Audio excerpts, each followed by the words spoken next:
You're watching Sun TV, broadcasting to the world from studios in Providenciales, in the beautiful by nature Turks and Caicos Islands. Sun TV, your source for real news as it happens.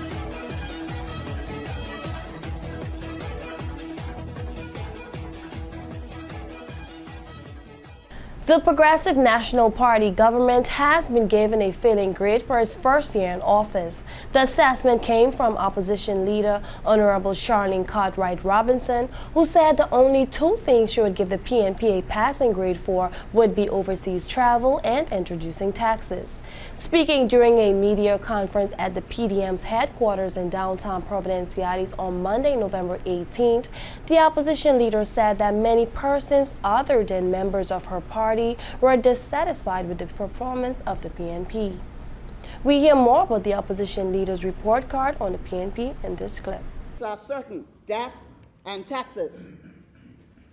Spectacular performance in the area of travel, A++. Every cabinet report now tells you who's going to be out of the country. Scarcely when they return, they tell you what they achieved or what we are to benefit from the trip. Consultation and people relations, F. The PNP did not consult even when the Constitution said they had to, specifically in the area of the financial requirements under the Constitution, the FSPS. This is also based on the lack of ministerial press conferences. Imagine after 1 year, something as crucial as health care that continues to be a financial burden in this country, we have not had one major press statement from the Minister of Health. This is also based on their radio and TV appearances, their holding of town hall meetings, stakeholder and association meetings. The PDM has graded the PNP on consultation and people relations, F. Job creation and the economy. High unemployment remains unaddressed. There is currently no aggressive plan to marketing the islands for tourism or investment, and there are no immediate plans or projects in sight. The PDM has given the PNP government F for job creation and the economy. Healthcare, F. The incomplete audits and review for National Health Insurance Plan and hospital. Unemployed still without coverage, promised over and over even in the by-elections. Under 18-year-olds are still paying, promised in their manifesto. Government, in fact, before addressing the issue of the ratio or the amount that our hospitality workers get out of their gratuity, their tips, this government took ANHIP out of the hospitality workers' tips and gratuities in this year. We also grade them F, because right now if you go around the islands, in the clinics that government manage, there is a serious lack of medication and supplies in clinics where there are no hospitals. One clinic has been borrowing gauze. In South Caicos last year, when someone passed away, he had to be wrapped in his own sheet because there was no body bag. The PDM has given the PNP government F for health care. Education and youth, F. Faulty consultation. And that is because to this date, there are many teachers who have not been pulled together in a meeting to even speak to strategy moving forward in education. And the consultation itself was called while teachers were in school. This morning, right now, as we sit here, there's a rushed exercise to review the strategy already put in place when teachers in their own special setting has not even been given the opportunity. Overcrowding and violence in school remains unaddressed. The state of schools is deplorable. 9 scholarships and 17 partial. Low and no budgetary provisions for programs, sports, and culture. And this budget has canceled the Cadet Corps program, one of the star programs for our young people. The PDM has given the PNP government F in education and youth. Infrastructure. This one is graded publicly. Drive on the roads. Look at the drainage problems that we continue to face. No attention has been paid to main roads and also to deal with the drainage problems that exist, particularly here in Providenciales. Legislation and policy, F. The Constitution, though said to have tied the hands of the local PNP government, remains unaddressed, and there is no legislative agenda that has been presented. In fact, one bit of legislation that the Premier went into one of the newspapers and said that was the vision of his government was in fact not true. The fractional ownership bill was drafted by two expatriates? No, two private citizens, and was in fact on the table during the interim government.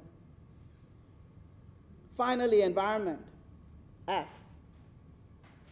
Dirty streets, where our cruise ship passengers spend more time on the streets than anywhere else. Unaddressed coal burning, and the threat to marine life existence. And this is through many policies that they have not touched and positions that they have taken. So the general comments at the end of any report card, we've decided to continue. The Chamber of Commerce said this government is like a rudderless ship. The PDM says they are lost with no direction. And the people of these islands says the opposition needs to help the government, for they know not what they do. Ladies and gentlemen, that is our report card on the performance of the PNP in its first year. The opposition leader said that the PNP government has disgraced the Turks and Caicos Islands regionally and internationally. As examples, she mentioned how the PNP government handled the extradition of the former Premier Michael Mizik and how Premier Dr. Rufus Ewing battled with the UK minister over implementation of value-added tax. The past year has been punctuated with PNP thrusting the TCI into the international arena with many instances of dubious and disgraceful publicity. There has also been local and regional statements made that were simply embarrassing. First, the announcement I would deal with of the conclusion of the extradition process, signaling the return of the former Premier, Michael Mizik, as is expected. This again shifts negative attention to these islands, and we pray that there is a speedy and fair trial, and that the people of the Turks and Caicos will move on past this period as soon as possible. But of equal regret to play out in the media is the public fight earlier in the year with the UK minister and the Premier over value-added tax. The public fight with the Attorney General and the lawsuit which may now lead us into millions of dollars. The exchange between the acting governor and the Premier, and the debacle regarding the Attorney General and their eventual evolving fight into the actions of CIP. The statements made in Haiti that we as a country are on the verge of chaos. Honorable Cartwright Robinson, who is the TCI's first female opposition leader, had some very strong words of criticisms for individual cabinet ministers. The Minister of Border Control's statement of hunting down illegals and making their lives unbearable. The Deputy Premier's statement following the talks in the UK, which all but dismissed any good faith on the part of this government. The Minister of Health's statement that no one is denied health care at any of our hospitals. The Minister of Environment's maiden parliamentary speech regarding her salary and wanting an increase. Or the Minister of Border Control unchecked behavior in the House of Assembly, his seeming breakdown in response to the Speaker's ruling, his reading of books and staying on his cell phone while there, his behavior in the last sitting of refusing to adhere to the Speaker's insistence that he should turn on the microphone while speaking, and which subsequently saw an adjournment of the meeting. The level of maturity, the lack of guidance, the ill-informed positions, and the failure to communicate and act are the hallmarks of this regime. The Premier, no doubt, is ill-informed and is obsessed with the inability to do what the Constitution gives them the freedom and power to do, but places their deficiencies on the existing Constitution and more specifically on the powers of the Attorney General and FCO's representatives. The PNP has done it again. Meantime, opposition MP Honorable Edwin Oswald also added his voice to the mounting criticism of the PNP government. He said that cabinet ministers were finding excuses for not getting things done. Oswald stressed that using the Constitution as an excuse was unacceptable. Constitution or anything doesn't stop the ministers from making policies. And right now, especially in our country, we see a lot of people are dying. Before, Saturday would be a leisure day. Now Saturdays, all you do is put on your black suit and attend funerals. And something must be done. There's no chronic disease, for instance, a policy where the governs chronic disorders. What is the clinics going to do to prevent people from developing these diseases and disorders? Those things, the Constitution doesn't stop you from doing that. You can easily put that in place. And speaking to questions, the ministers have a team of public servants, a whole ministry that have a whole week, 2 weeks to give you your answers to the House. And again, we come to the House and we ask basic questions and we cannot get an answer.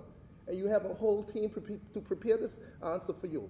And you're not concerned about getting the answer or directing your team to prepare a response to questions.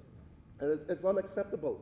You have a whole team, a whole slate ministry departments to prepare these answers, and you come to the House unprepared, or if the civil servants prepare the answer, you haven't gone through it. And they have to sit up and hear their ministers and make up lies and excuses for questions that they have, answers that they have right in front of them. That is unacceptable.